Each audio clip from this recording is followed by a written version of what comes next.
everyone, and welcome to this new QGIS and CATS tutorial.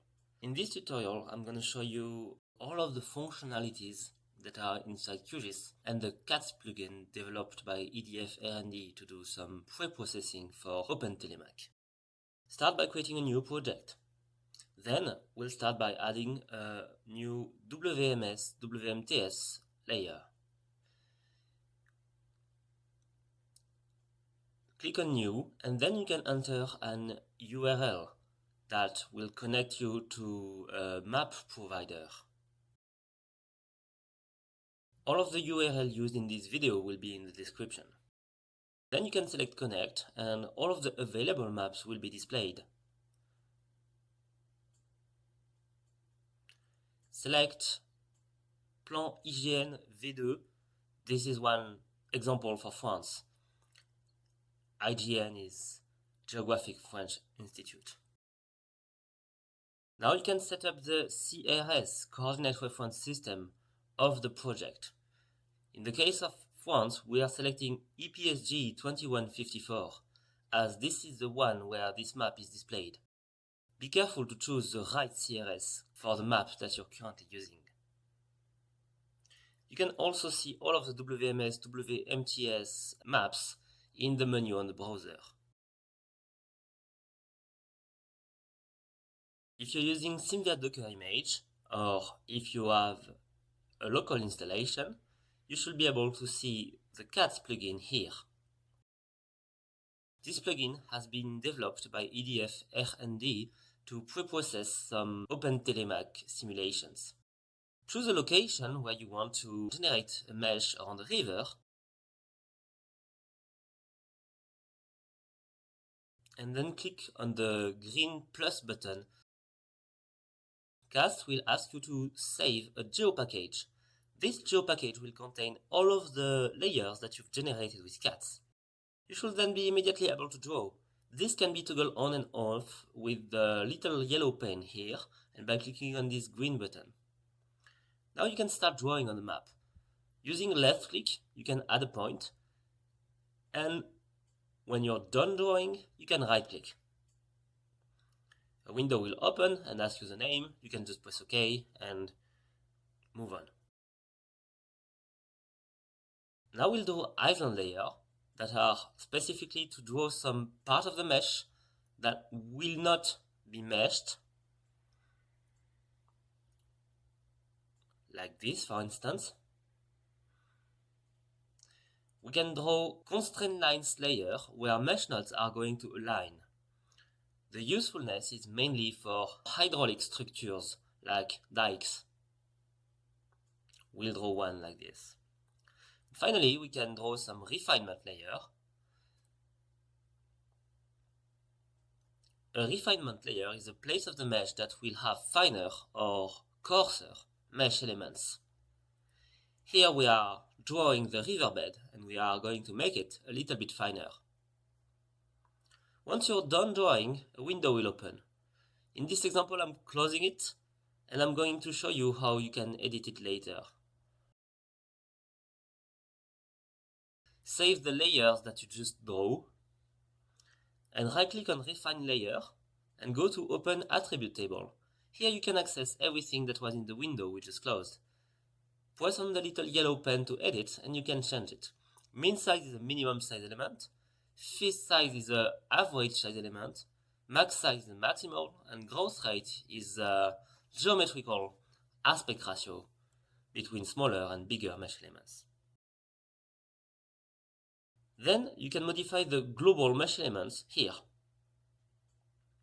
Once you're done, click on the three dots to select where you want to save an output mesh and press the Run button. After some time, the mesh will be generated. As you can see, the mesh is coarser on the river. Now we have to interpolate to that mesh some elevation data. In order to do it, I'm going to use the RGE-RT from the Geographic French Institute. So here I am downloading it for the correct French area I made my mesh. Then you can extract it. And as you can see, it contains several folders, including one that have .asc files, which are the layers that we are going to load now in QGIS. To load these layers, go into Layer, Add Raster Layer, and then you can select them. Here I'm going to load all of them. But then, of course, for this example, I want to keep only the ones that are overlapping with the mesh. In order to do that, I can use the name convention here that tells you the longitude and latitude of all of the layers. And I can identify that these 4 ones are the one I want to keep. Then I can delete all of the others. Before interpolating them to the mesh, we need to merge them together to have only one layer. This can be done with the processing toolbox inside QGIS. Search for the Merge tool. Double-click on it, then select in Input Layers the RGERT layers that you want to merge, and press Run. You'll notice a small chip next to the merge layer, meaning that this file has not been saved anywhere. It is just a temporary layer in QGIS. But as you can see, it is now merging the 4 layers, so you can delete the 4 RGERT layers and only keep the merged one. Now if we want to interpolate it to the mesh, we need to convert it in an XYZ format. To do that, look for the convert, so the QGIS filter is called Translate, Convert Format. Select the merged layer in Input Layer, and in Converted, click on the button, go to Save to File, and save it in the XYZ files format. Give it a name,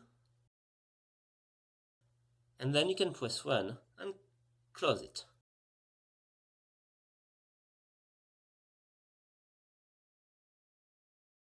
As you can see, this XYZ layer don't have the little chip on the right in the layers browser because it is now saved somewhere on your computer. Now, in order to use it and interpolate your mesh with this data, you're going to use the CATS Interpolation Point Cloud module. Open the .xyz that you just saved and change the delimiter with a space. Make sure the variable name is bottom, that the input mesh is the mesh that you just generated, and save the output mesh that is going to be your raw mesh and the elevation data. I'm going to call it mesh with bottom. .slf. Then press Run. Now you can see that the mesh is displayed with a color map that is representing the elevation. We can clearly see the river here. You can now remove the merged layer. If you want to make sure the river is well drawn, you can change a little bit the maximum of the color map, say 80 meters here, and you should be able to see very well the riverbed.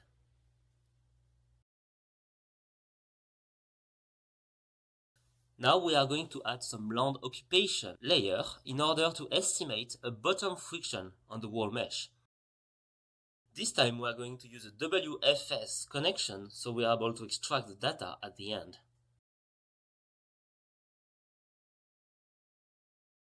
We are going to connect again to the IGN and look for CORINE Land cover data, which is basically the French maps for how land is occupied.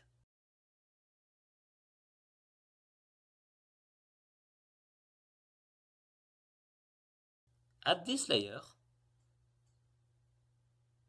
and now right-click on it and click on Save Feature. We are going to call it CLC as a geopackage.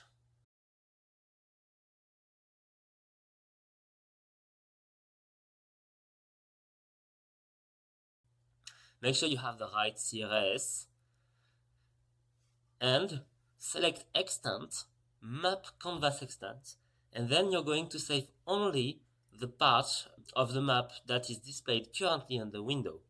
you can remove the layer. And now you can see that the exported layer is just a part of the window before. If you drag and drop the raw mesh on top of it, you can see it overlaps all of this exported layer. Now you can use CAT's projection CORINE Land cover, add the CLC data file as the exported layer, and make sure the input file is the latest one, so the raw mesh and the elevation data. Select somewhere you save the output mesh, and then this is done, you have it. This projection CORINE Land cover module is going to estimate a bottom friction coefficient based on the type of terrain that you have.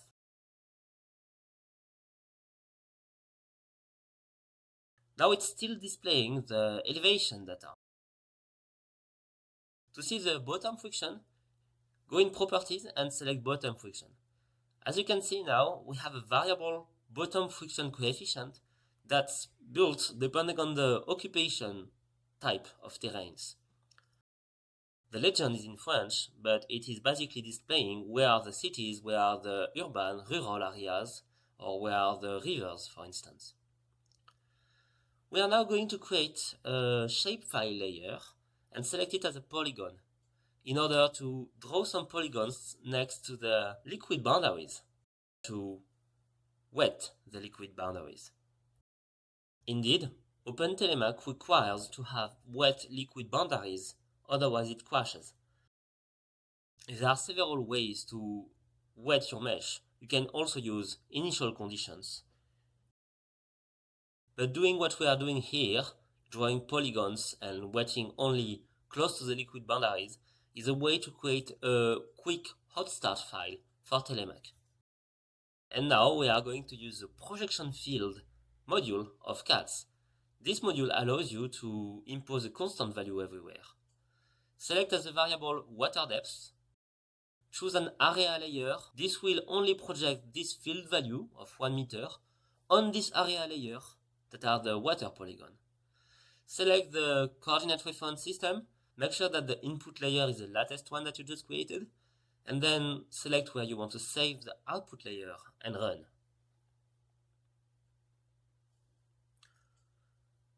Now again, if you're looking at the latest generated mesh, it will display the elevation.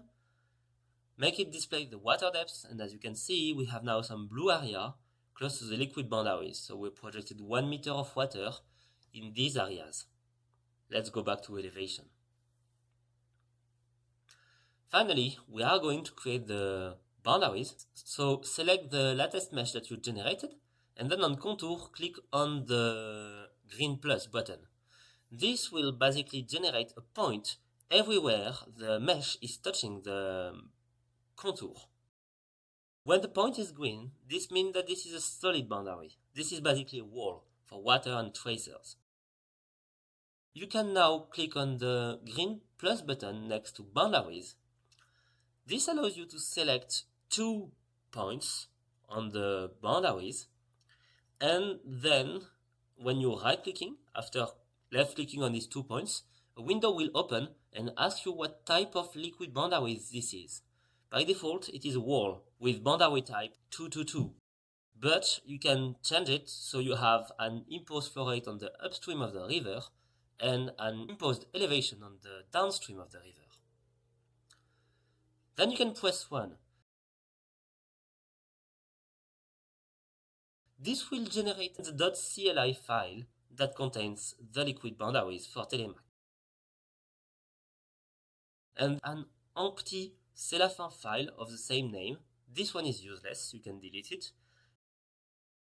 And there you go, you should have the cellophane file that's containing all of the physical information for your Telemac simulation, and the .cli boundaries condition file that is basically declaring the type of all of the boundaries of your mesh.